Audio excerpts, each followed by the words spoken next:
All right, welcome back to the podcast, man. I am just so excited. We're in the month of June here, and that's championship time, man. So I'm just super excited to see all the national meets that are going on here.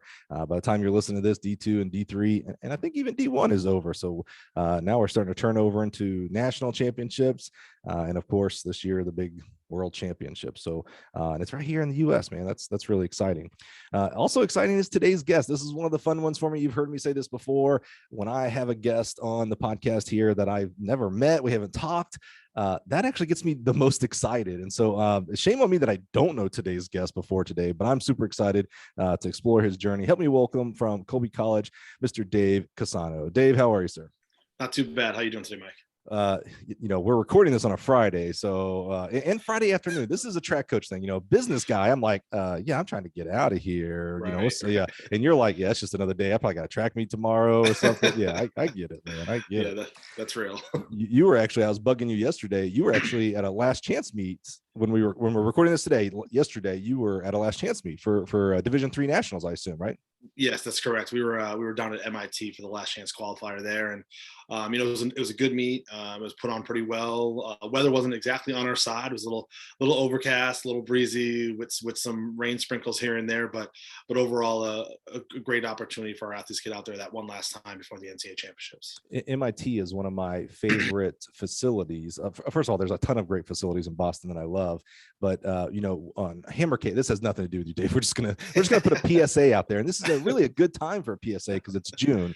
And we're going to talk about hammer cages and hammer cage maintenance. So at the end of your season, you're just going to be the guinea pig here, Dave. I want to talk to you. At the end of your season, you should be, depending on as long as you don't have summer practices and meets and stuff like that, you should be taking down your nets from your hammer cage and into storage. Okay. For two reasons. One, it lengthens the life of your net, right? I mean, the nets are, they'll be $5,000, $6,000, $7,000 depending on which one you get, right? So it lengthens the life of them. And two, those nets, they act as a sail for wind. So if you're out there in the summer and you're not even paying attention to it because you're at home or hopefully on vacation and probably working and recruiting, you get some good storms and wind storms, it can bend and topple your hammer cage.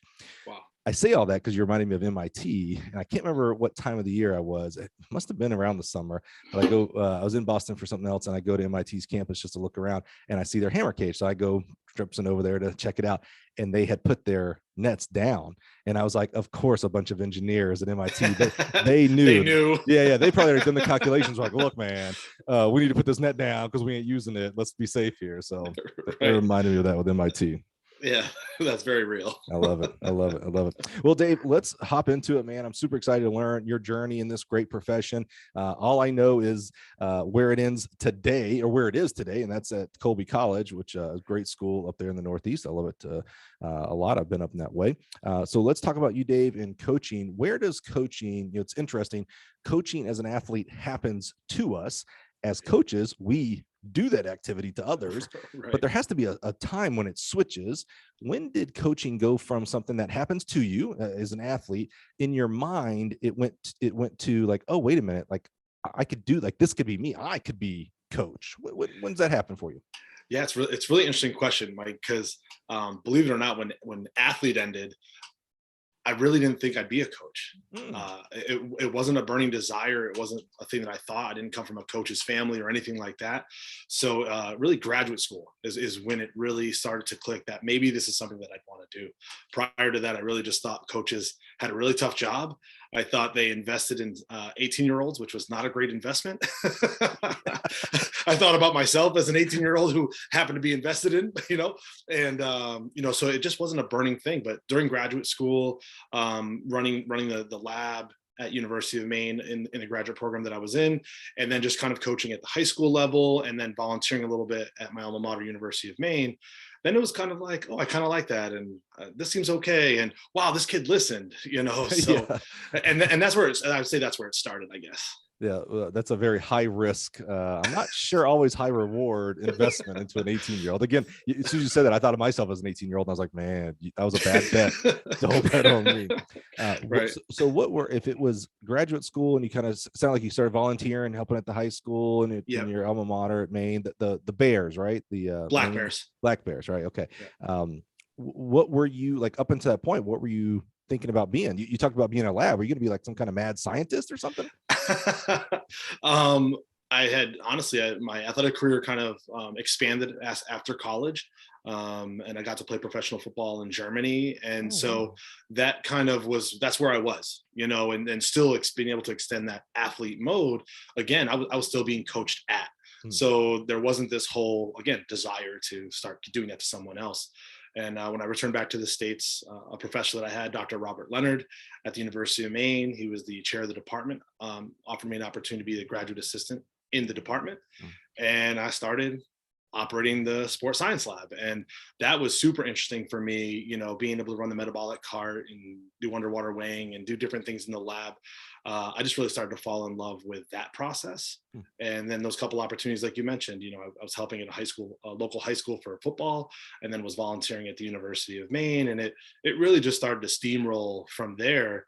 And then, some of the people I was working with at that time and the volunteer status that I was in, they were like, "Oh, coach, you're pretty good at this," or "We like having you around," or, that really helped. Like just little gems like that, that started to kind of build over time. And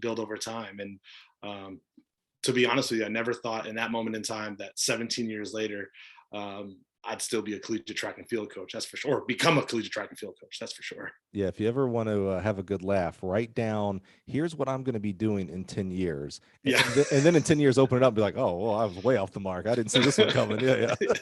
Yeah, that's real. So you're talking about working in the lab and doing, the underwater weight testing, kind of very lab strict things. So were you like a exercise kinesiology, biology type major? Yeah, I was an exercise science major. Yep. And so I did that in undergrad and as well in my graduate degree.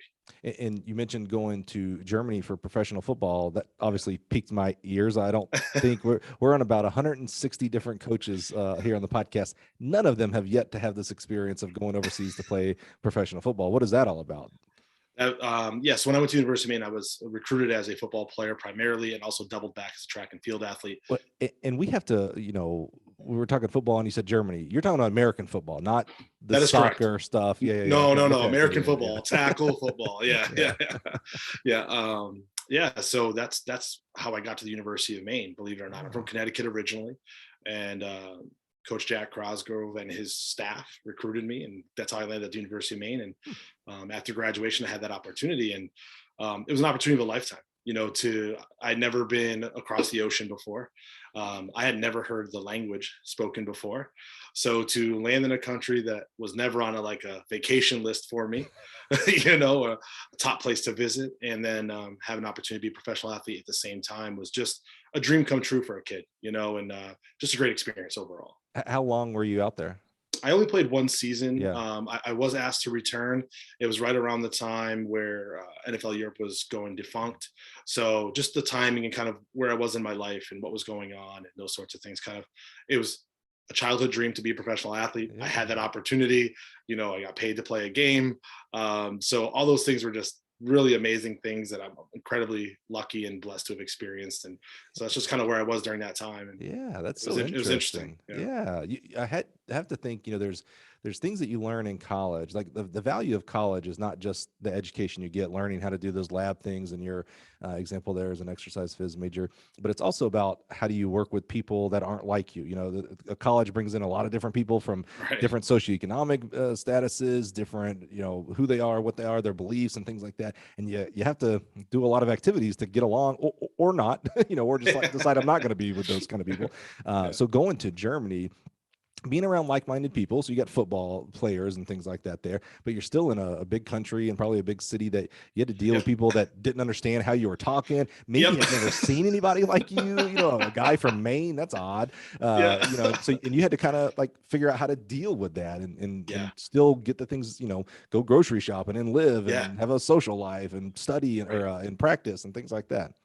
Yeah, it was weird how many things were really simple, but it was also really intense on how things were so difficult at times. Something so basic. You go into a restaurant and you want to order something and you don't know how to read the language. You don't know how to pronounce the words that you're reading. So you're really, unfortunately, butchering is probably the best I could say. It's like you're butchering this beautiful language because you just don't know it. And then after being there long enough, you start to really you're fully submerged, so you don't have a choice. So you really adapt relatively quickly.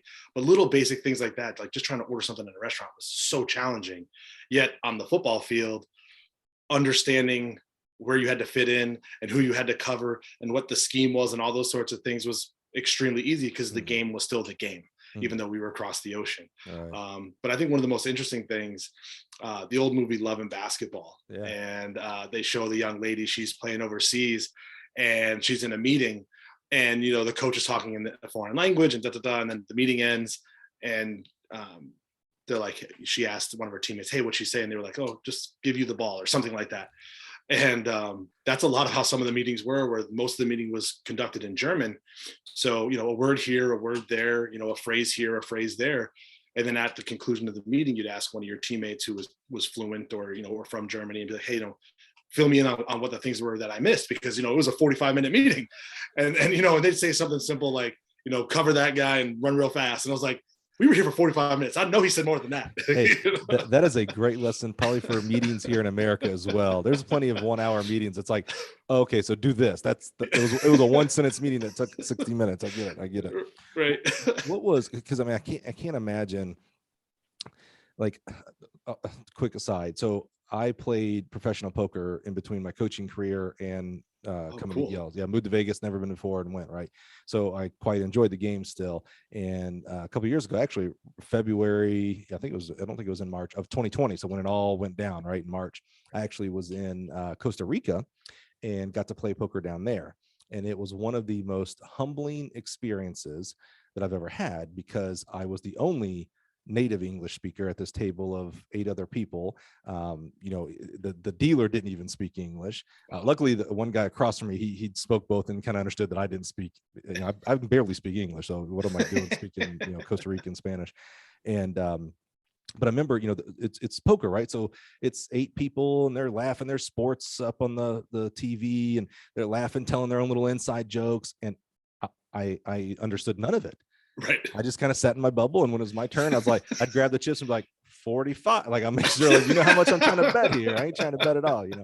But it really made me think about that time in Vegas as a professional poker player, but then life in general. We would have people from Japan come over that spoke very little English, or other countries, Hispanic, etc., and who spoke very little English, and they were sitting at the table. And here's a bunch of 7 to 8 Americans yapping about the Patriots and whatever, right, blah, blah. And they just had to be like, yeah, okay, all right. Well, hey, I want to bet $20. Is that cool? It just really kind of made me realize, like, wow, like, that's what those other guys and gals were going through when I was very comfortable. They probably were I was very concerned. I don't know, not for safety. I was in the middle of a hotel casino, so it wasn't safety. It was just like, wow, I am not the commoner here. I am the outlier. Right. So being in Germany, playing this sport, you're playing a sport you're very comfortable with, like you understand, see ball, hit ball, right? Right. But you have, foreign language. What was the most, like, difficult part? It couldn't have been ordering food. I know that was difficult, but it's Germany, right? So you're eating a lot of sausage and beer. That's pretty much breakfast, lunch, dinner. Was there, like, man, I was trying to get a taxi and I just could not for the life. What was, like, the most difficult? Like, man, I'm a little concerned. Maybe not for my safety, but, like, how am I going to get back or whatever? What was the most difficult part? Yeah, the social scene, certainly. Just not knowing what was acceptable or common, and not that we were up to any no good or anything. No, that's like a good point. But, like, if you go to a local restaurant, pub kind of restaurant, and or you go to a dance club or something like that on a weekend, and, like, you don't kind of know, like, hey, like, is it okay if I'm standing over here, or is that where that guy stands, or, like, is it okay if I try to have a conversation with said person, or, right, those sorts of things. And even just understanding how to navigate through the city, right? Because you don't know where's the good part of the city or the side of the city maybe you should avoid, or, those sorts of things. So yeah, never for your life, like you mentioned, but certainly just moments where you realize that you were a really small fish. Yeah. In a really big pond. Yeah. Not necessarily safety, but, like, uncomfortable. Yeah. Nervous. Yeah, absolutely. And I would say the other one that was sometimes, in terms of the game, was nervous or frustrating was in the game of football. first down, second down, third down, now you're off the field. And in a normal functioning game in the States, you come off and you've got maybe a couple plays to get as much information transferred from the defensive coordinator or the guy up in the booth to the defense, and then get you back out onto the field. Well, when we would come off the field, well, if that, call it minute and a half or, minute is spoken all in German, I have no information. I've received no information. I didn't provide any information. And now you're really kind of playing the game truly from a level of like what you feel, what you see, in real time, when it's happening live and fast, where obviously in the college level, you're so accustomed to be able to communicate at a really high level in a short amount of time. So being in the course of a game and not having that sometimes was extremely frustrating, and no one's fault. It was just, you got 3 plays, you got about 60 seconds and we're back out. So, that was a part that was frustrating at times. That makes me think of, I'll be at a track meet. I usually hang around the pole vault area, and, there'll be enough distance between the athlete and the coach, and maybe the wind's blowing, and maybe, another event's going on. And so people are clapping. And so the athlete takes an attempt, maybe makes a miss, and looks at the coach, and the coach is like, all right, yeah. And that's all the athlete here. Athlete's like, yeah, all right, got cool, it, coach. I'll just go. I don't know what to do here. Yeah, exactly. Right. Or you get into the hand signal game, right? Where you're trying to formulate with your hands what you mean, or body positions or things like that. Yeah. When I coached high school, I had all for hurdlers. I had all the, all the little hand signals, my own little sign language going on out there. I don't know if it worked, but they acted like they did. So I appreciate that. Yeah. Part. Well, let's get into coaching and track and field here, Dave. So you talked about grad school. You started doing some volunteering at the high school and at your alma mater at University of Maine. Yeah. What, so how did it, when did it click? Like, okay, I want to actually be a coach. I want to get a full-time job. What was that first step for you? Yeah, it was, I volunteered for 3 years. And during that 3 years of time of volunteering, as you mentioned earlier, kind of being a lab rat or some mad scientist, I really thought that's probably where I would end up, just kind of being somewhere, just running tests, crunching numbers, and doing reports. I really thought that's kind of where I would be. But after 3 years, Coach Mark Leck, head coach at the University of Maine, was like, hey, you gotta get in the hang of this, and you're doing a decent job. And is this something that you might be considering more seriously? And I was like, yeah, absolutely. And, a long story short of it, an opportunity presented itself at my alma mater, and Mark had me interview for the position. And Mark Leck was the first head coach who invested in a young man who certainly was not battle tested by any means, and was definitely still in a phase of his life of just exploring and kind of seeing and a little bit of uncertainty of where I might just land and end up. But Coach Leck is the one that provided that first opportunity. And, without him, I wouldn't be here having this conversation with you today. You said Coach Leck, like Leck? CH. CH. And what, talking football here, what position? Like, were you in sprints and hurdles, jumps? So believe it or not, when I first started, one of the things I think that Mark did a great job of in my early tutelage was he forced me to be in roles that I wasn't extremely comfortable in. So my very first responsibility was writing lifting program for the distance runners. Okay. And then it evolved into coaching multi-events. And then after that is when I got to get into the sprints, hurdles, and jumps, which is where I found, that was where my biggest interest was, and where I found my home and what I've been doing, since. But yeah, it was an interesting journey in that phase of, now I'm coaching, and my first responsibility is to take these really slender individuals and say, hey, let's move this iron around, and obviously with a football background, I was used to seeing really large men move a lot of iron. Right. So it was, I think back to it now and I can laugh, but man, I was nervous and excited and all those things wrapped into one with that first initial responsibility, because I didn't want to mess it up and I wanted to do a good job.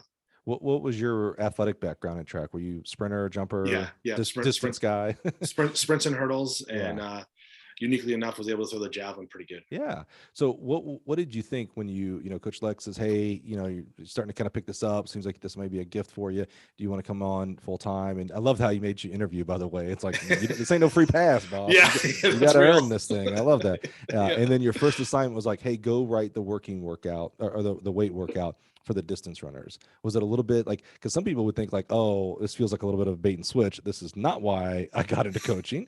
Others see it, and it kind of sounds from your tone when you talked about it, more of like a challenge, like, okay, here's a challenge. I'll go figure it out. What was your first thought when he said, go go to the weight room and push around a little bit of weight with the distance runners? First, I was like, what in the world? Like, I literally was kind of at a loss because I just didn't even understand it, and Mark himself was such an accomplished distance runner.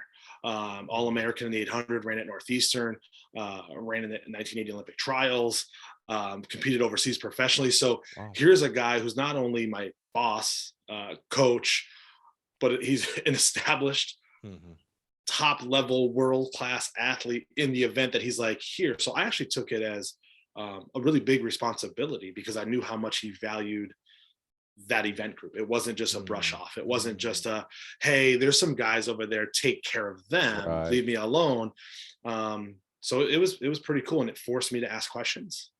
So I was picking Mark's ear on what was appropriate or what wasn't appropriate. And this is far before ever taking boost strength and conditioning course or any of those sorts of things. And but I took a lot of pride in terms of taking on that role. But even without having some of that type of formal education, because obviously in exercise phys, you're going to have some type of education in this world. But you sounded like you realized that just because they're on a track team, it's not a one size fits all. What the sprinters are doing is what the throwers should be doing with the distance. You understood. You may not have understood.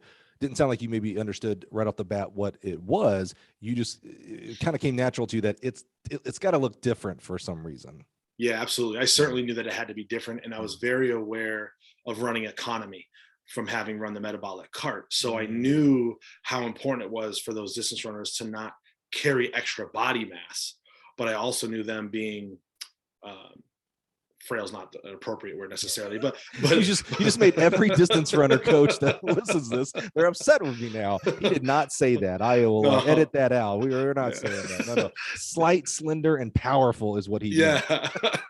Well, and again, my background, right? 6'6", 300-pound offensive lineman moving hundreds and hundreds and hundreds of pounds, to then looking at, a 130-pound person trying to maneuver through some lifts didn't look the same to me. It wasn't, it was tough on the eyes, initially, but I certainly knew that it had to be different, and it couldn't be what the throwers or the sprinters or the football players were doing or anything like that. And so I really worked at what I thought at the time was a pretty appropriate plan that would be absorbed and digested from that event group. And they really enjoyed it. And I got good feedback from them.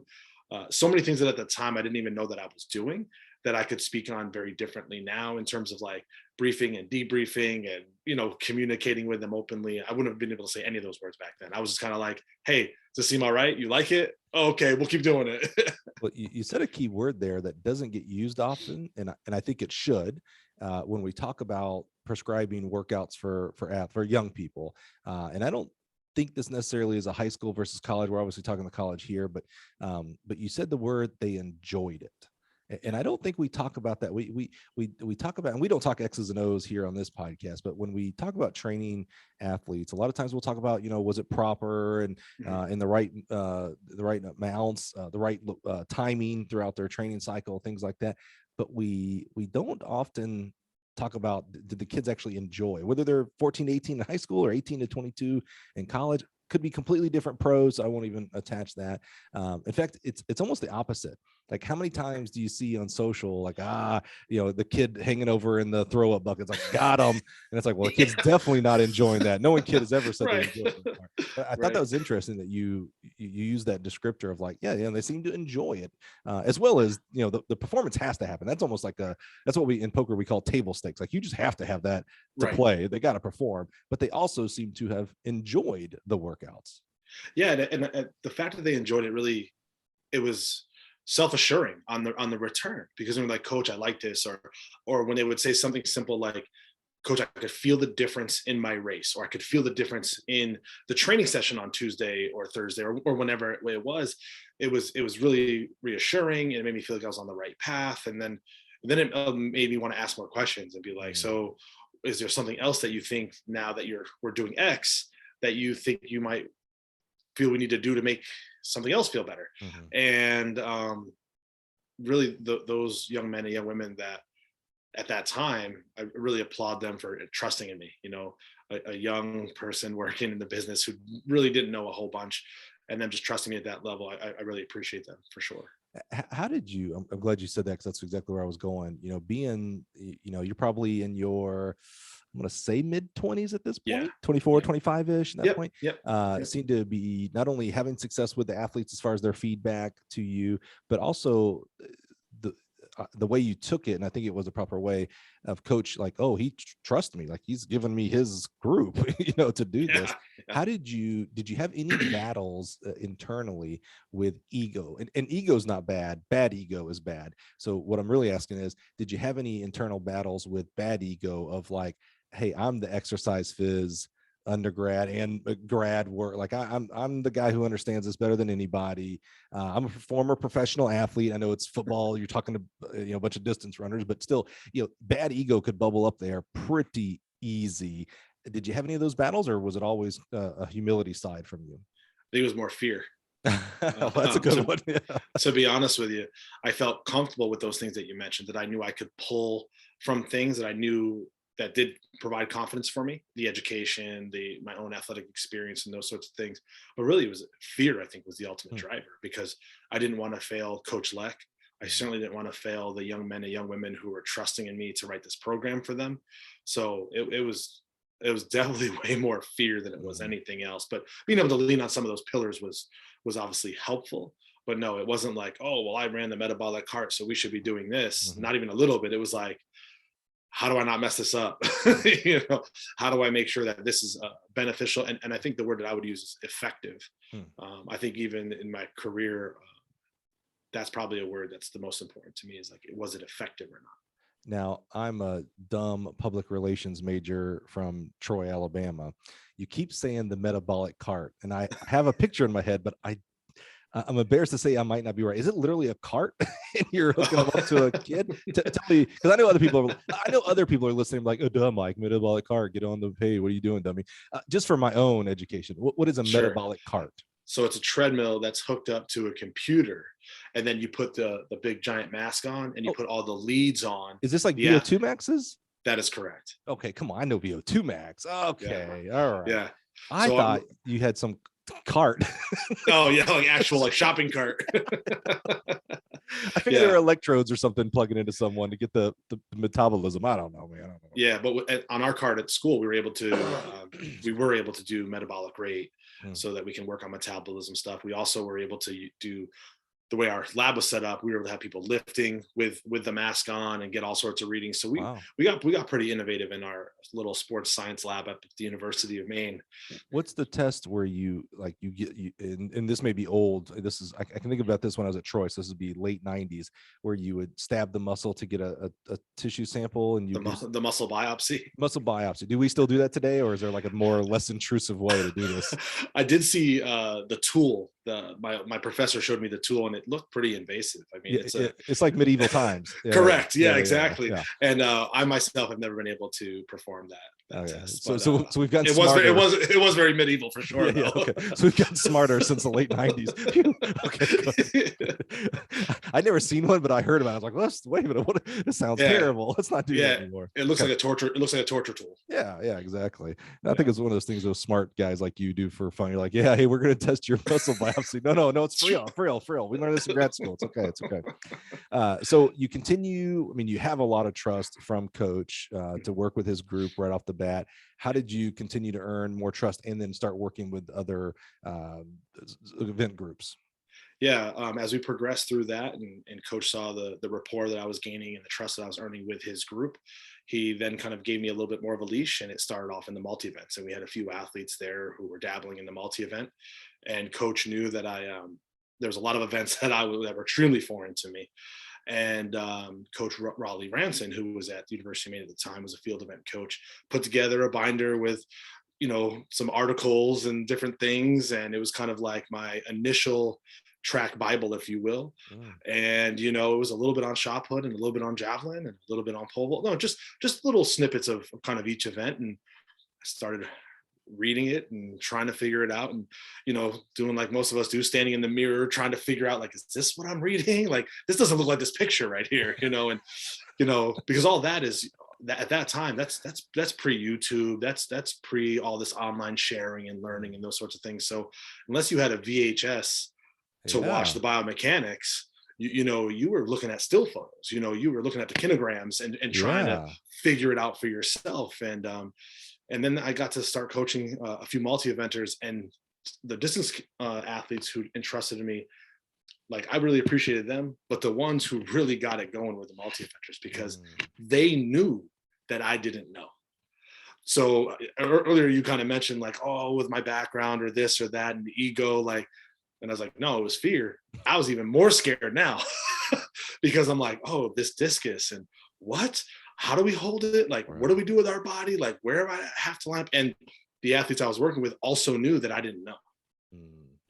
So they were most trustworthy individuals that a coach could ever ask to encounter. And again, driven by fear, to be completely upfront and honest, is I wanted to do right by those athletes. And I was just having a conversation just the other day about how the first conference champion I ever coached was a multi-eventer, a young lady who was a converted half miler. And needless to say, she wasn't very good at the throws, and I didn't help her very much to become much better at it. But nonetheless, she really entrusted in me. And, you never forget the athletes like that trust in you that much. She had the double whammy. She wasn't very good, and she didn't have good coaching either. So it's like, we're just doomed. Yeah, and then we won somehow. So sometimes it's better to be lucky than good, I guess. No, 100%. Hey, that is the poker motto right there. Absolutely. Were you doing? You mentioned that from the jumps coach, that collection of articles and things like that. Yeah. And this is you're right. It's a whole different world today as it relates to not only a formal coaching education, but even informal as far as mentorship and just bouncing questions off other people. Were you doing anything at this point for formal education? Back then we had USATF level 1s and things like that. Anything at that point, or still what I would call informal, but that doesn't mean it's less than, right? I mean, sure, being able to have mentors and talking to them is sometimes more valuable in some aspects. So interesting enough, at that time, completely informal.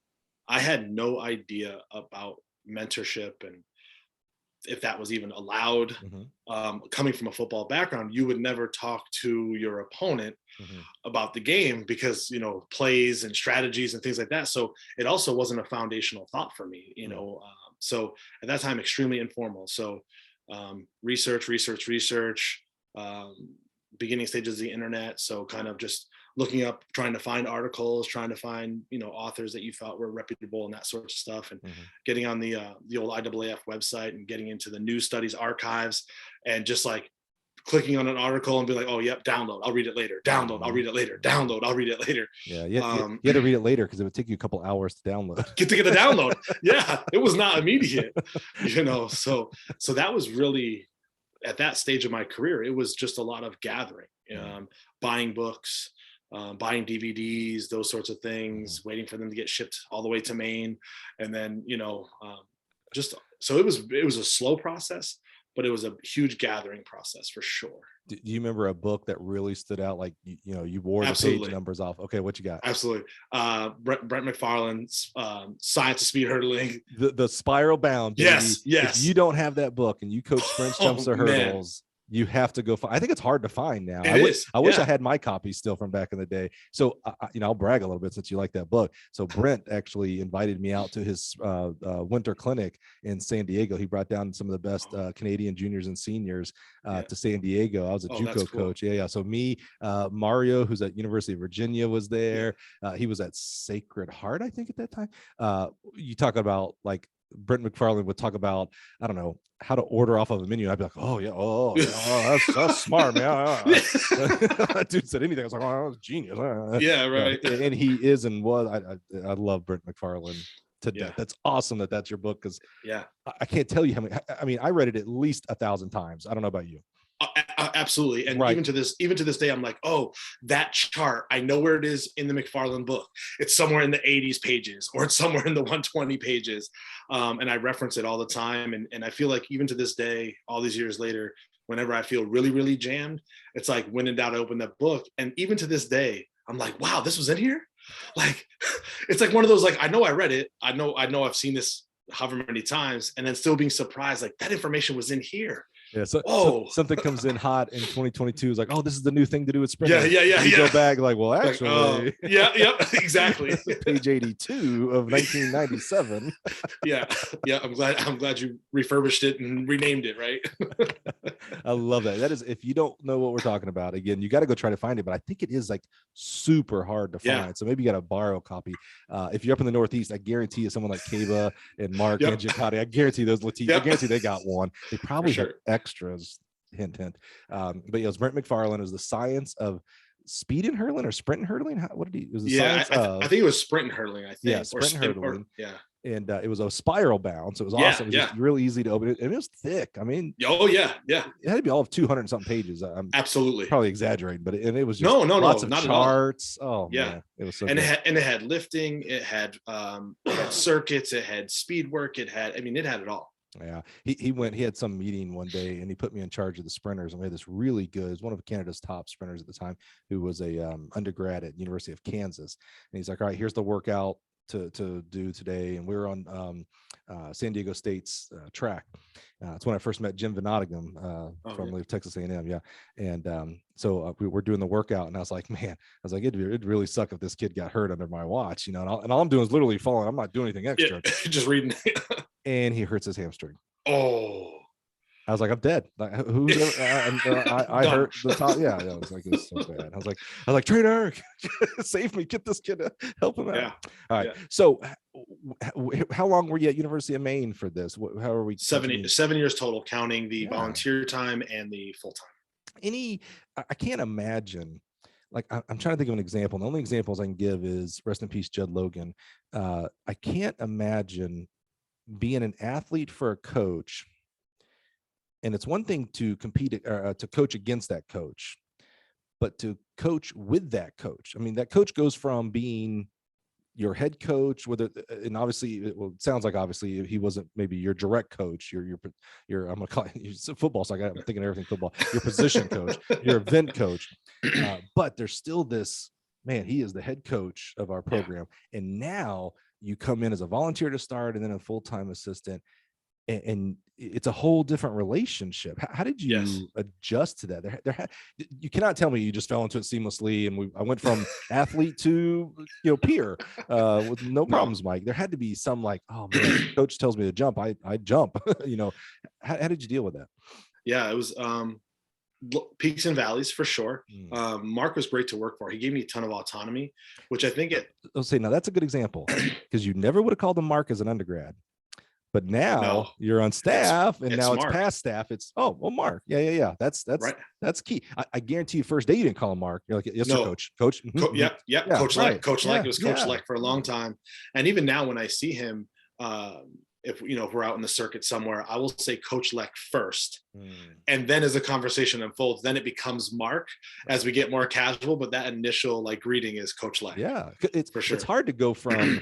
I don't know what you would call that. I don't want to call it superiority, but someone who's over you, who has authority over you as the head coach, to even if you don't ever get on the same level, it's like just one degree lower. That's hard. 100%. You always see them as, man, this was my boss. I mean, this is my guy, Yeah.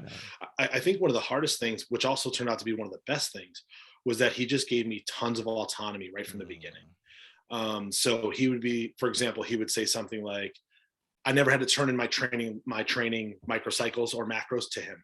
Never once did he ask me for it. Now, he would watch what we were doing. He was very aware of what we were doing on a particular day and what the rhythm was. And if he ever asked for them, I certainly would have given to him, but he never did. So what was great about that was, you're this young coach and you're starting to build some confidence and your kids are believing in you. And you're like, the world is my oyster. Like, whatever I write on paper can come true, right? And he did a great job of, when he needed to, intervene and say, maybe that's a little too much, or maybe that's a little too little, but never purely from an X and O perspective. Never this many minutes, this much rest, never like that. Always just like very subtle. Hey, maybe a little too much, maybe not enough, something like that.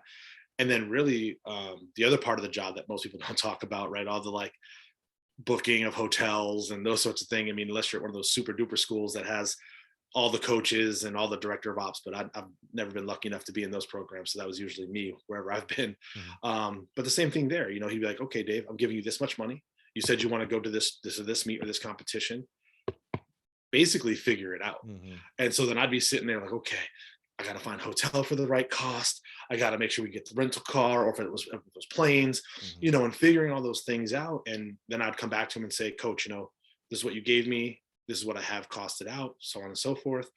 And sometimes he would say yes, and sometimes he would say no, like a head coach is supposed to do. But he just gave me that autonomy right from the beginning. I think where it was hard at times was sink or swim, right? So I was nervous to go ask at times, not because he made it that way, but just kind of like in my mind thinking, you gave me this much autonomy, which means you have an expectation for me to be able to deliver at this level. And so I guess, again, that fear was the driver for sure. And I wanted to make him proud. Like at the end of the day, I really wanted to make him proud. Well, why do you think he did that autonomy there to sink or swim, as you put it? You know, some of us, and this isn't coaches, this is human nature, can be more controlling, like, you know, the micromanager. You know, I'm going to tell you how much, you know, is your hotel and your flight and all that stuff. Right. Some people err on the other side of it and just like, hey, whatever.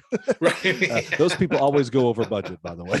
That's real. But this seems more like, I'm real big on head coaches mentoring their assistant coaches to become future head coaches. Sometimes we don't want to do that because we don't want to lose them, right? But other times we do it because we realize, well, if they're good, I'm going to lose them anyway. So maybe this will be good for them to learn how to, you know, schedule and budgets and travel and things like that. What do you think his motivation was for you on that, to kind of guide you? And it almost sounds like you didn't use these words, but it sounded like he was prepping you to become a head coach by giving you these responsibilities early. Yeah, I don't know if that was ever part of his plan or not, to be honest. I'd have to ask him that question. And I'm not exactly sure why he chose those tactics.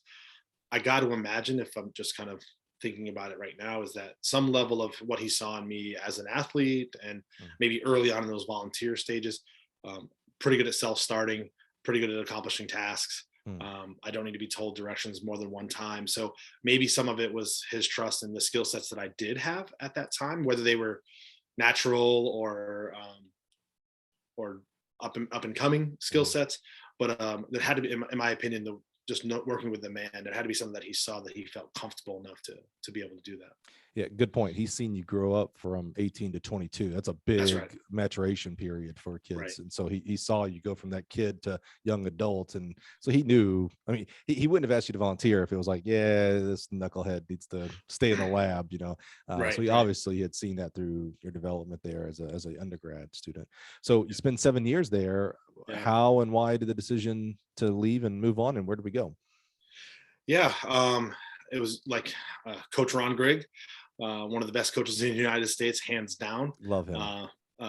In a lot of ways, I feel underrated at times. But I got to meet him throughout this process. And one of the things he had mentioned to me was, there's never a good time to leave. And to this day, that sticks in my head. And at that time, we were doing really well. The group was really growing. I was really figuring out recruiting. You know, we were doing well on the conference level. We were going to the prelims. We had some kids at USATFs and those sorts of things. And a couple opportunities were starting to arise. I was getting a little momentum as a young professional, and an opportunity to become the head coach, or interview to become the head coach at Wheaton College, or remain on staff at the University of Maine. And the famous Paul Souza was getting done at Wheaton College. And Coach Ron Grigg introduced me to Coach Souza at the Penn Relays. We were down in the Horseshoe. And so I'm, again, a young coach, and Ron and I were in the infancy of our friendship, mentorship at that time. And he's like, this is Coach Souza. And I'm like, yeah, I know who Coach Souza is. So like, you know, say nothing, don't be an idiot. Like, you know, and Coach Souza was really upfront and extremely honest about how he was going to be done at the end of the year, and kind of move on to different endeavors for him and his family, and that the position might be opening. And thought maybe I would be able, if I was awarded the opportunity, then I might have a chance to do a pretty good job there. And so that was like the beginning part of that. And then lo and behold, the summer came. Coach Souza did step down and retire at Wheaton College, and I applied and went through the ringer, and was lucky enough to win the opportunity to become the head coach after Coach Souza had left. So two things. One, Ron Grigg, Connections alumni. So if you want to know more about his story, just Google, it'll bring it up. He is awesome. Longtime friend of mine as well. So as soon as you say the name Ron Grigg, a big smile on my face, because I just love that man. He's just a good person. Second of all, what made you think, this is still way early, what made you think you were ready to be a head coach? Like all assistant coaches who think they can be a head coach, I'm officially going on record. You're being recorded, right? I just want to make Absolutely. sure. Okay, all right. You at that point, I've built some confidence. Mark had given me the autonomy to do some of those things budgetarily. So you kind of feel at that point, like, what else is there left to do? Like, wait, how old are you? 28? Oh, yeah, 29? absolutely. Yeah. What else is there left to do as a 28-year-old? Yeah, I got it. What do you mean? And so just to be completely candid, I mean, you thought you knew, and then you had no idea. And then you got it. Like, okay, and then here you go. Yeah. Then you sat there the first day and you're like, oh, I have to make that decision. I can't ask anybody else what they think. Well, my favorite question always to ask of first-time head coaches is, were you ready? I'm just going to go and pass that because no is the answer. You're telling us that. Right. But what were you as you look around and you're like, oh wait, I got to make that decision. What surprised you the most? So you obviously had a lot of confidence, and that's not a bad thing. That's not bad ego. Confidence. Confidence is good. That's what helps us move forward and do things that have never been done before. But as you're sitting in that chair, the whole buck stops here chair. What surprised you the most? What was like, oh my goodness, I did not think I would have to do. Ooh. Honestly, I would a couple of things. One is how deep the budget really goes. Even though Mark had given me the autonomy, I was only seeing a sliver of it. It's like, oh, here's an X amount of money for this trip. It wasn't, here's the whole sum at the start of the year when you're like, oh, look how big my account is. And then you get to the middle time of the year when you're like, ooh, was I a little over, a little under? I need to be careful here. So I think the totality of budget management was one of the first ones where I was like, whoa, okay. Now, and then it was now I understood why we left campus at this time so we could have dinner first. Why, we ordered maybe pizzas instead of sitting at a sit-down restaurant, or all of those things started to be like aha moments where, at times as the assistant, you're like, oh, we're just going to get pizza again, or, something like that. And never in a bad way, but just in the like, I don't know, why don't we just go to the restaurant or something like that? And here I was being like, oh, that's why. So someone's sitting here right now listening and saying, yeah, of course, equipment and meals and travel and, salary staff, pool, things like that.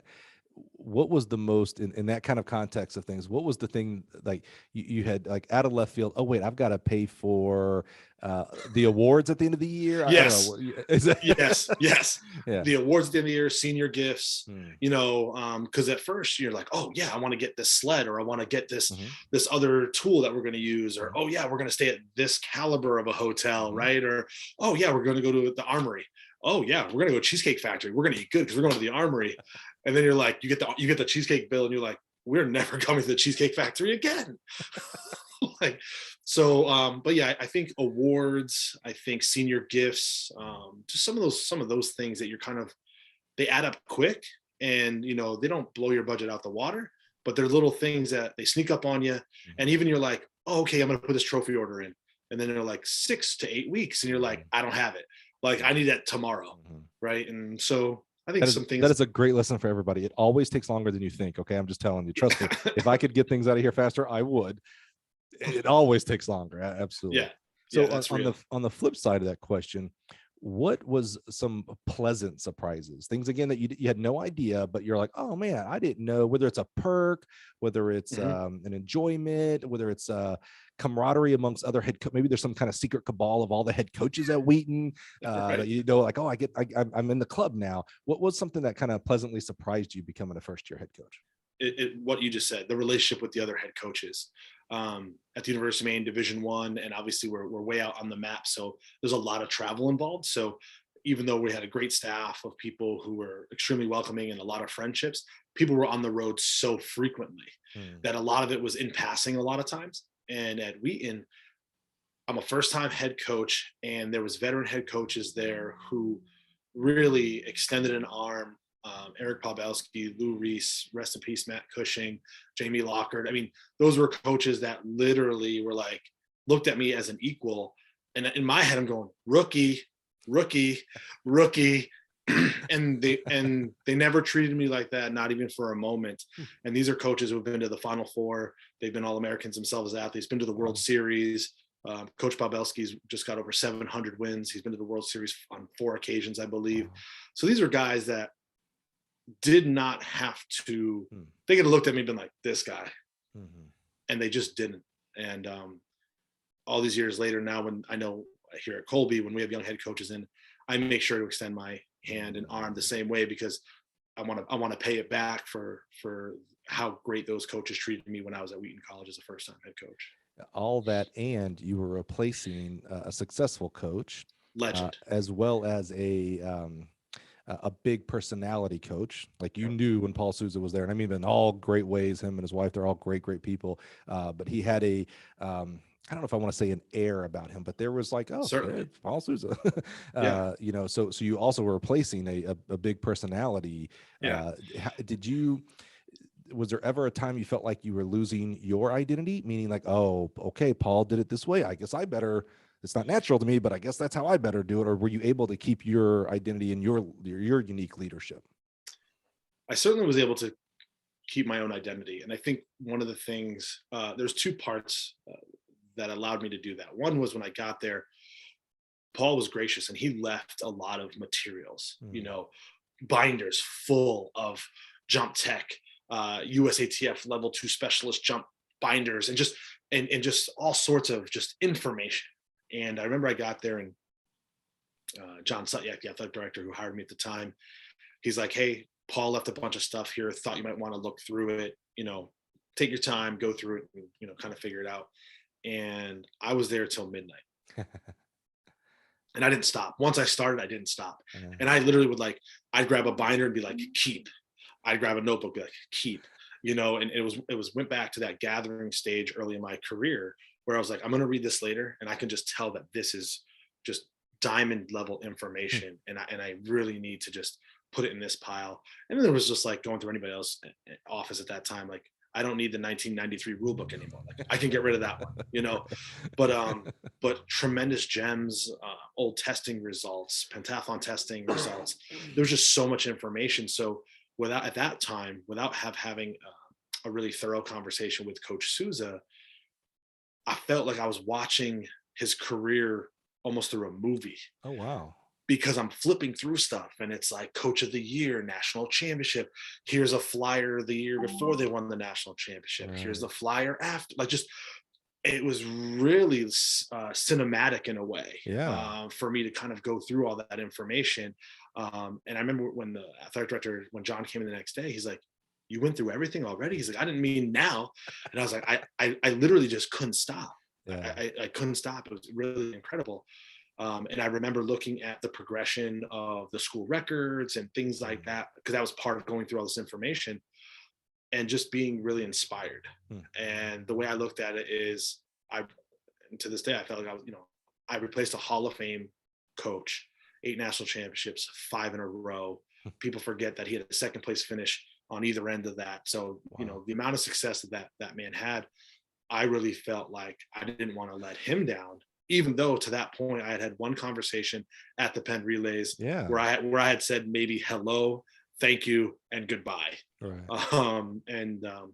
Fast forwarding, Paul, people who know Paul, phenomenal singer, and he was playing in Mansfield, and I'd gotten word of it, and I'm like, I now need to have the next level conversation besides hello, thank you, and goodbye.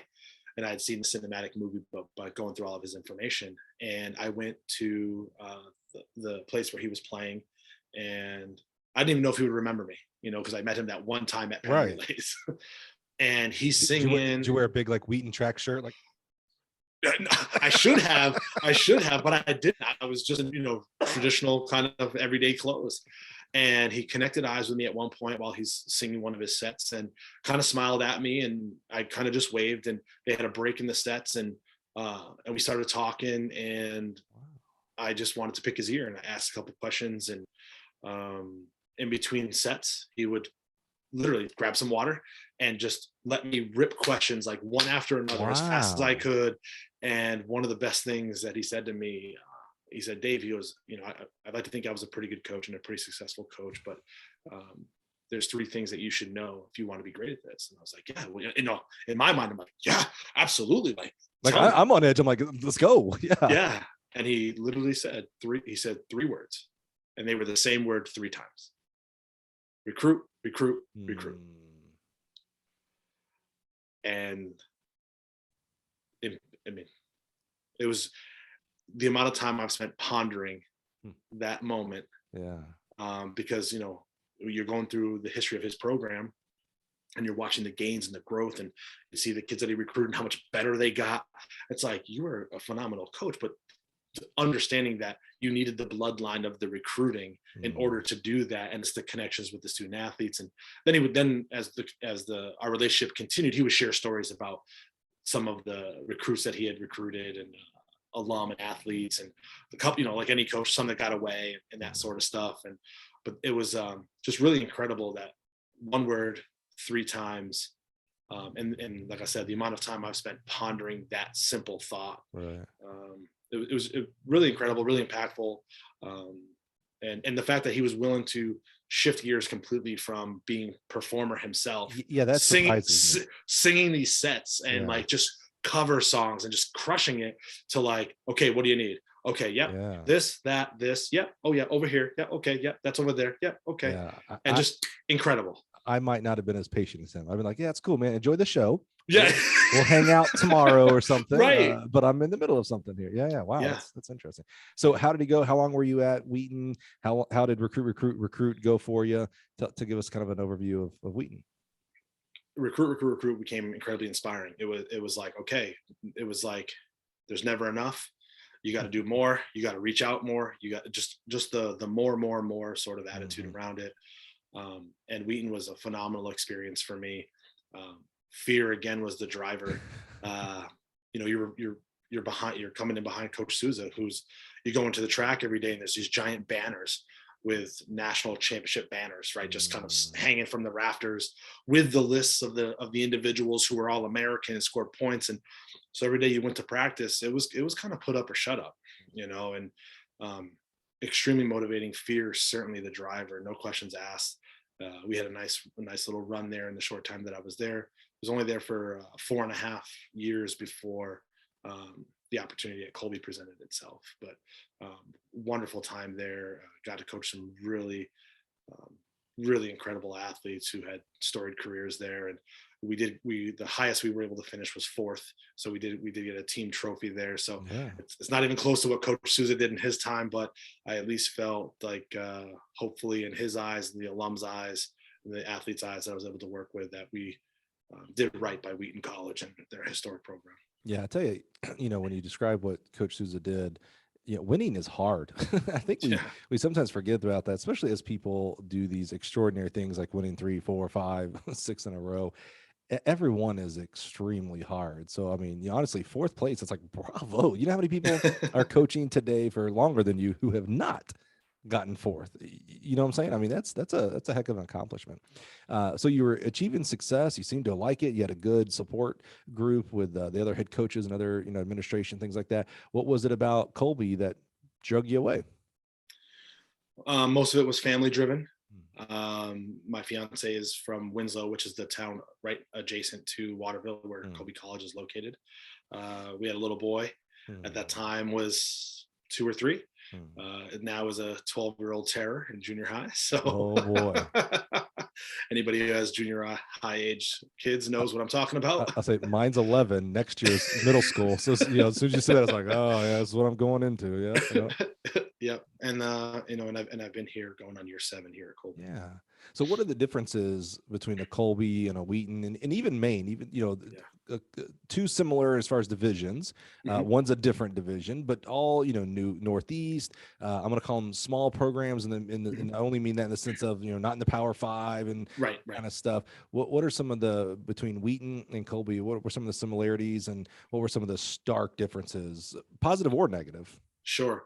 One of the biggest differences going from Division 1 to Division 3 was, we weren't fully funded scholarship wise, but we did have an allotment of scholarships. Mhm.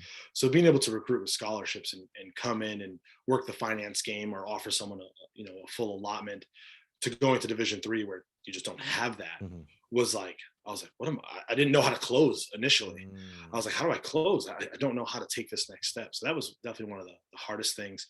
The other thing, and you're right, Maine's a relatively small Division 1 institution, but we still had somewhere between 10 and 13,000 students, Mm. between undergrad and grad. And but it was challenging to go from an institution where if you're a freshman, you're taking general psychology, you have, you know, 7 different sections on Monday, Wednesday, Friday, another 7 on Tuesday, Thursday. It's offered once a week at night. So you could really, from a student athlete schedule perspective, you could really pick the right section that Yeah. allowed practice time to be when practice was going to be. Right. Then you go to a Wheaton and you're less than 2,000 students, and general psych is offered one time Yeah. in the fall at this time. And and your athletes are like, coach, I have to take that class or I can't take the next course in that progression. So that was one of the hardest things at first, because I never I thought was like, about that. what do you mean? Like, I was like, take another section. They're like, what do you? Then Right. Right. they would say to me, coach, what do you mean take another section? And I'm like, it's got to be offered another time. They're like, no, it's offered next fall. Mm. And I'm like, oh, all right, I guess you have to take it at that time. Like, what are we gonna do? So that was just something that I had no idea that I was gonna bump up against that. Yeah. Didn't even think it was a real thing. And but that was something that was really hard at first. Yeah. I never thought about that. Yeah. It was quite foreign to me. Yeah. So it was challenging for sure. You brought up a good point and something we kind of touched on a little bit in the pre-interview here today. You talked about recruiting and you had to learn how to close, and closing is different in D3 than it is D2, D1, and NAIA and JUCO. I mean, it is 100% difference. It might be the same sale for Right. you, like kid comes to my team to perform, and we get a degree, but it's different because each institution is different. Each positives and negatives and what you drive towards is different in each program. Talk to us about D3 recruiting. I worked on the Division 1 level, the JUCO level, high school level, never Division 3. It always seemed, I always have a lot of respect for D3, first of all, because just go look at the national results and Yeah. I won't say a majority. Glenn Drexler at UW Superior got onto me. I won't say got onto me, but you can go be the judge. Go listen to that interview. But I said something to the fact of like, probably the vast majority of D3 kids were not D1 recruitable at a high school. And he's like, we do have some that choose the D3 route. And I was like, okay. Yeah. That's my non-D3 bot. I just don't know. Sure. Yeah. But I do know, comparing to D1, I'll make sure I say this correctly. The marks coming out of high school for a D3 athlete versus a D1 athlete are different. They're slower, shorter, etc. Doesn't take anything away from them. I'm just saying the average. Go look at the D3 national results, and those kids that were maybe 11 flat in the men's 100 are running 10-2 and 10-3 to win. I mean, there's some amazing development. So I've always been super, super impressed with D3 coaches. That might be, in my opinion, where some of the top coaches are, because of again, look at the development that it takes to win nationals there. But how do you to kind of walk us through that D3 attitude, if you will? You don't have a scholarship to offer, so you're trying to convince kids through a financial aid package, which there are some very attractive. So I mean, that is very attractive. But we have kids, and I'm not putting a blanket over every kid, but we do have high schoolers that are like, yeah, but you're not giving me an athletic scholarship. Like I've been working on the track for an athletic scholarship, not a need-based or academic scholarship. How do you deal with that? How do you overcome the stigmatism of no scholarships just because you're D3? I have a little line that we say, the numbers don't lie, but they don't tell the whole story. Okay. Tell me more about that. And that kind of lends itself, and we use it quite often, but in the recruiting perspective, it's, hey, fast is fast, far is far. So you can come here, be a big fish in a small pond. We can still run X fast or jump X far, and you can still have a phenomenal career, and just letting them know, like, it's okay. And you're going to be treated differently, because maybe on one of those D1 rosters, maybe you're runner in that event group, maybe you're like 5 or 6 or 7th on a depth chart. Well, maybe for myself or other D3 coaches across the country, you're number 1. Mm-hmm. So you're going to get that premier treatment. You're going to get that premier attention. You're going to get that sort of just love, for lack of term. Yeah, you're saying, let's not be fools here. Whether you're the number 1 kid or the number 7 kid, we can say everybody gets treated the same. But some people aren't making the bus to the meet. Some people aren't on the 4x1 team. That's correct. Yeah. Mm-hmm. Yep. So we talk about that, right? And it's never as at a jab.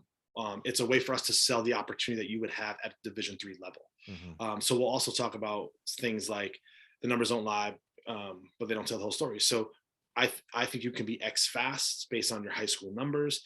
And hey, for us, that means that you're going to be potentially a multi-time NCAA competitor, where maybe depending on where you're looking, maybe you are a conference scorer, and there's nothing wrong with that. But those are the trade-offs, and so we'll talk about that. And the other thing that we probably hit on the most in terms of the academic piece is there's different balance. And even coaching at Maine, we traveled a ton. You go to Florida relays, you go to LSU, you go to Penn relays. Like, you're on the plane, you're back. You're on the plane, you're back. You never unpack your bag in the month of April. Mm-hmm. You just kind of take out dirty stuff and put in clean stuff. Where at the Division III level, you tend to be much more local or much more regional for most of the season, and only a few times of the year kind of go outside of that. So if they're a little nervous or a little gun shy about balancing the education and the athletics, you kind of hit on that a little bit. But yeah, you're trying to put together a package for them to understand that they can be really elite academically and athletically, and that fast is fast. So if you have any future goals or want to be respected on a certain level based on performance, like, we can do that too. When I was one of the sprints jumps hurdles coaches at Mississippi State, when we would look at, back then we had die stat. That was there was no mile split and athletic duck net or whatever, and definitely wasn't TFers. I know TFers changed the game. Oh, absolutely. Everybody, right? They have people calling out other people now and say, yeah, just check the TFers, man. Like, what you talking about? I saw you TFers. You ain't nothing. I'm glad that I'm pre-TFers for my athletic career. But at Mississippi State, when we would, look at who are we going to recruit, we do an assessment of our team, and, do we need more 100-meter sprinters or hurdlers, or, what do we need for this upcoming class?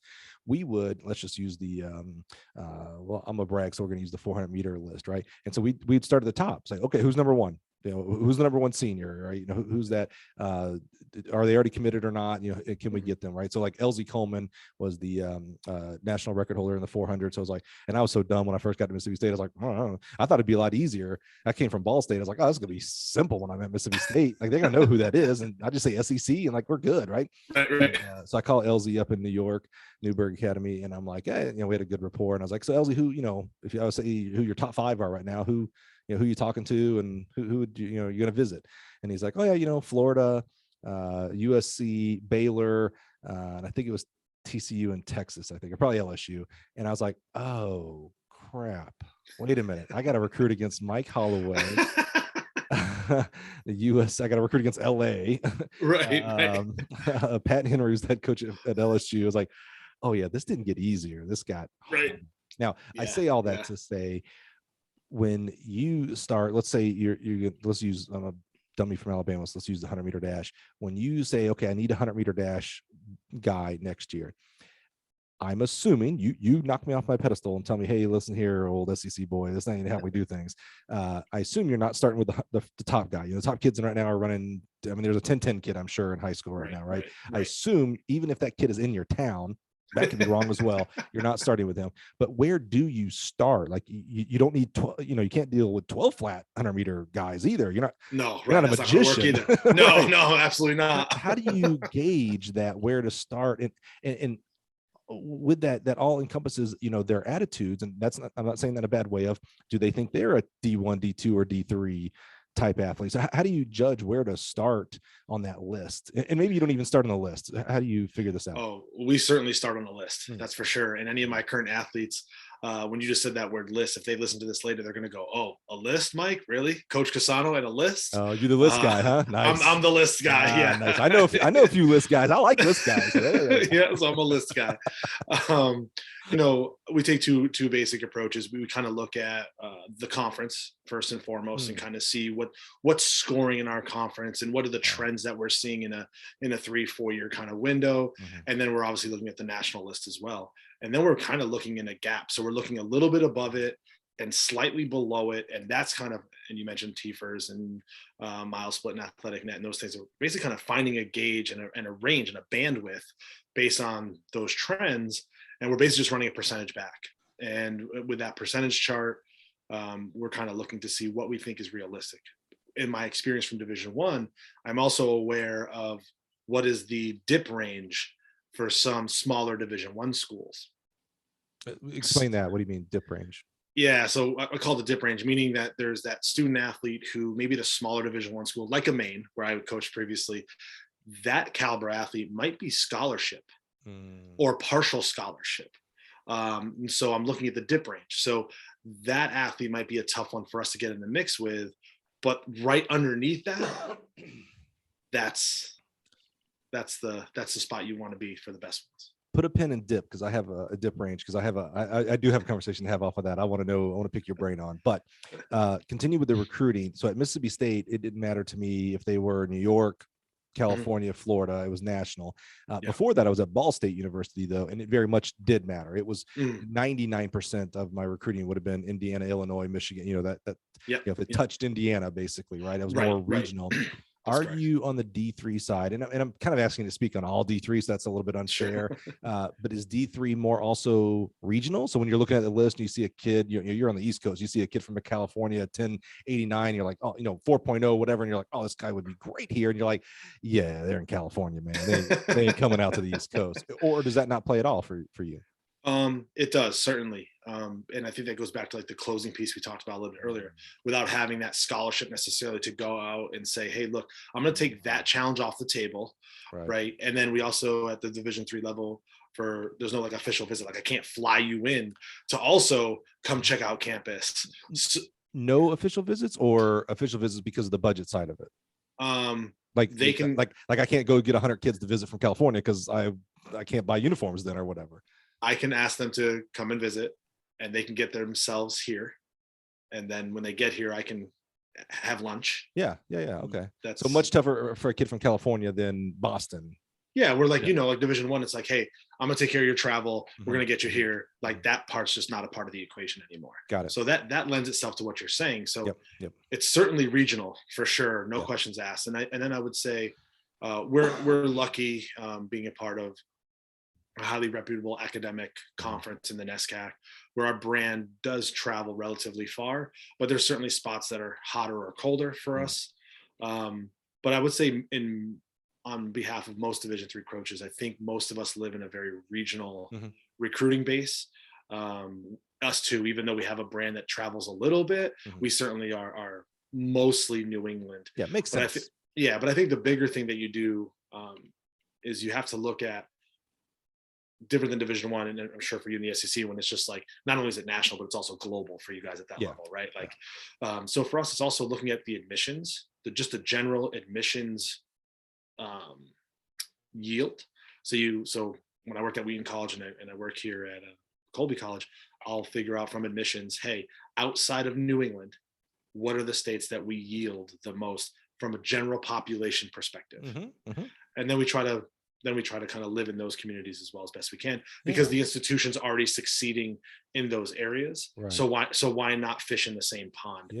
As opposed to finding a brand new pond to fish in, so to speak. A good friend of mine for a time got out of coaching and now he's back in, but in that time he was out, he worked as a recruiter. He was in California, but he worked in the admissions department for the University of Alabama, not recruiter for sports, just for school. For the school. So he was in California, recruiting kids in what geographical territory he had to go to school at the University of Alabama. And so instead of their 100-meter PR, he was looking at ACTs and GPA, because it was all about uplifting the academic stature of the University of Alabama. And it was interesting to me because, he then got all these stats and he's like, do you know what the number one state for the students is for University of Alabama? And I was like, well, I'm from Alabama. I'm going to assume it's the University of Alabama. And I think that was right. He goes, okay, do you know what number 2 is? And I was like, well, okay, I'm just going to, I'm not that bright, but I'm not that bad. I'm like, I'm going to play the population game. It's either California or Texas, and Texas is closer. So I'm going to go with Texas. And he's like, wrong. And I was like, oh, okay, what state is it? And then I was like, okay, Florida. Oh, duh, Florida, right? He's like, no, Illinois. Wow. And I was like, really? I was like, that's so interesting. And then I started remember driving around and I would see the script A at different places here in Illinois. And I'm like, how do you guys know about Alabama? I was like, you guys are just bandwagon people. Yeah. But it's like, oh, okay. So I wonder if, and Alabama's different because, again, the national brands, they can go anywhere, everywhere type of thing. But I wonder if they would think about like, oh, maybe we should recruit into Illinois more because we have a brand name in Illinois, like other regular students are coming in. So that's super interesting that you kind of had that same thought. That's super smart. Yeah, it was I can't take full credit for that. That was being a part of that group of head coaches at Wheaton College and asking different strategies that they were taking, because you look at their rosters and you would see certain pockets of other states and they'd be like, oh, or they would mention maybe they would go to showcases if it was like women's soccer, for example, or something like that. But it was really just kind of listening to my peers and piecing it all together for sure. Smart. But that's kind of how we do it. All right. So I told you to put a pin in it. You had this term, you called it, what'd you call it? Gap kid or gap? What'd you call it? A gap? Yeah. It's a gap range. And sometimes we'll call it, but also sometimes we'll call it like the dip or the gap. The dip. Yeah. Okay. Here's what's fascinating to me. I want to have this conversation with you. And this is, again, why we send, I don't know if you guys know this or not, we do not send scripted questions to our guests. These poor guys and gals that submit themselves to my mercy have no idea how we're going to have this conversation. But what you made me think of there, and I've been on both sides, meaning I've been on the SEC and I have been at Troy University, small Division I, right? Even in JUCO is a little different in this conversation, but I have been on both sides of these conversations where I'm going to call them the small schools, so the non-branded schools, so the Troys, Ball States, in my career, where we would say, oh man, the LSUs and Texas and USC, they're so lucky because they get these really good athletes to walk on or book scholarship. It's really not fair. I'm going after these kids, and some kid, instead of coming here and having their education paid for or half paid for, they'll just walk on at Auburn or Florida State. Now, flip that. And when I'm in the SEC and I'm talking with, I won't name names because I don't want to attribute this conversation to anybody who they didn't actually have this conversation. But let me tell you what, this conversation's happened a lot. We would then complain about all the small schools, especially on the women's side, because on the Division I side, you have 18 scholarships versus 12.6, right? We would say, oh, these kids, if I could just get them on books or half, they'd come here and they could be an SEC score, an All-American. Right. But everybody's throwing full rides at us. They're going to this school and this school and this school. Right. So it made me think about that when you were talking about like, oh, this kid might be a really good D3 kid. This would be a really good fit for them academically and athletically. But Maine, I'll pick on Maine since it was your alma mater. Sure, yeah. But Maine's going to come in there and throw 50% at them, and that kid will never go to nationals at Division I. Blah blah blah blah blah. No, you're spot on. Yeah. Yeah. So how do you at D3? It has to be like the worst of both worlds, I think, on there. It's like, man, I can't give a scholarship to this kid, and this kid probably could thrive in this environment, but they're going to LSU to walk on or Maine for a full ride. It's like, man, I'm right here in the middle, but this is the best place for you. I can't figure out how to get you to see it. Yeah, it's very hard, and you try to sell them on what the whole journey would be. From even the little things of like, we're a 2,000 student population institution. So like, hey, if you come here, you're going to know the dean for all the right reasons. You're like just little things like that, where it's like, hey, like everyone on campus is going to know your name. Like, and you try to sell the journey and the whole package and really try to say, hey, like maybe that's not for you. And not recruiting negatively or recruiting against it, but here's what we have to offer. So I never get into like the dollar amounts or this, or, I really try to stay away from all that stuff and just really kind of pinpoint what we have to offer and try to make that as marketable as I can. So the young man or young woman can say, I really like the picture that you're painting for me, and that seems right for me.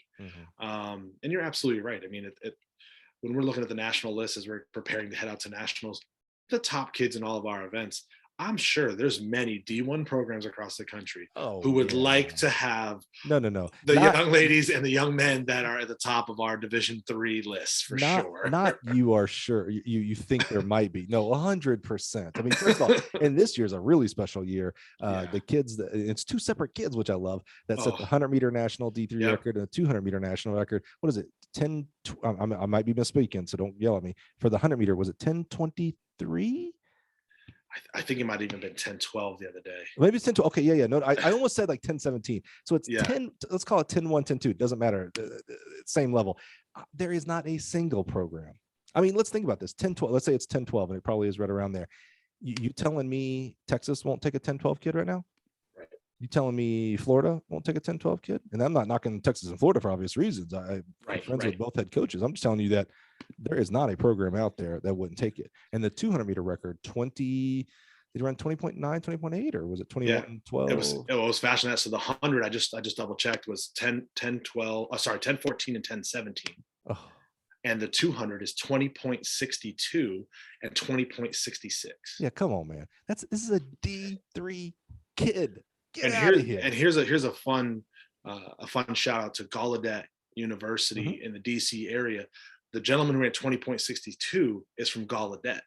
And I don't know if people know, but Gallaudet is a school that's primarily for deaf individuals. No, I swear to you. So I don't know in terms of this young man's story completely.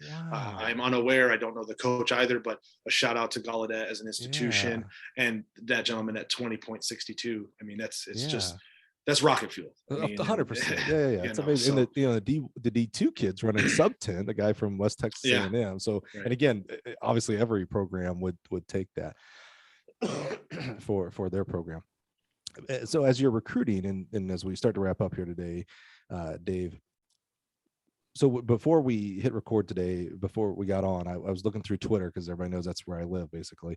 And someone posted that to make it to nationals, and by the time you're listening to this, the national meet is over, so you'll know how all this panned out. But to make it to the D3 national meet up in Spire for the 100-meter dash for men, it took 10:49, I believe is what that number was.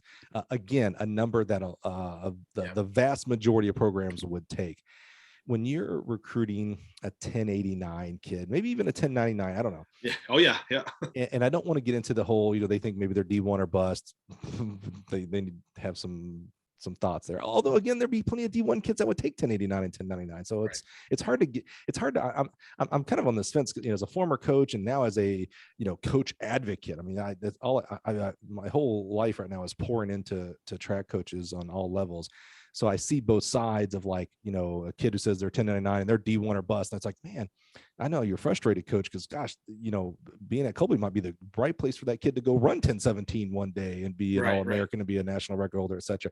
However, I can't fault a 17, 18-year-old kid saying they want, they grew up watching LSU football and thinks they want to go run for LSU. I don't know. There's some advantages to, even if you don't ever make the travel squad, I'm sure there are advantages to being at LSU and being a 1099 kid. I just know there has to be. First of all, just to be able to work with a Dennis Shaver and his staff. That's right. Bingo. You've got a great life. You have a great experience from that. But where I'm getting at is, how do you, because you're obviously a nice person and you don't want to offend the kid for multiple reasons, not only just recruiting, but you're just not a jerk. How do you handle that? That's what I'm getting so far. I could be wrong. Someone's tweeting me right now going, oh, no, let me tell you about Dave Cusano. Maybe DM that so he doesn't see it. That'd be just so embarrassing. But how do you have that conversation? How do you navigate that conversation with the kid who's around that 10, let's say 1079 to 1099, and you're like, man, dude, I'm gonna have to be a very good coach to get you to national. Like the freshman year, for you to run 1049 would be a great coaching job. So you're talking about you want to go to LSU and Texas, my friend. Great programs, but I'm not sure that's the right place. How do you navigate that conversation? Yeah, that goes back to that line earlier, like the numbers don't lie, but they don't tell the whole story. So we really kind of latch onto that and say, look, like you're here, you're a 1080, 1070 guy coming in. It's going to take a lot of work to make the Division III NCAA championships. and we're in New England. We've had one meet all year where it was over 55 degrees, so all those different factors. So we try to sell that out. And also, again, that goes back to like big fish in a small pond sort of situation, those sorts of things. We also try to say like, hey, we can still get you to those caliber of meets. When we do travel, we can try to get you to those meets, if you decide to come run for us. But I think the other part is we truly try to be a human. So you mentioned like that kid grew up maybe in love with LSU or Alabama or University of Maine, whatever the case may be. Or Troy University. Yeah, absolutely, et cetera, et cetera. And honestly, the way I go about it is I don't ever want to be the person to tell a young man or a young woman not to dream. I had dreams. I was blessed and lucky and fortunate enough to fulfill some of those. And so if that young man or young woman is like, coach, I appreciate all the time and all those fancy nice words that they say to be really polite and cordial, but also recognizing that they have a dream too, and who am I to damper that dream or lessen that dream for them. So again, try to build that picture out of why they should come run for us here, but also if that's where they want to be and that's what their dream is, like, go chase it down, go do it, go have that experience, like, and just go be great at it. And so, I mean, I don't look at it as a slight or a jab. I don't get frustrated with it.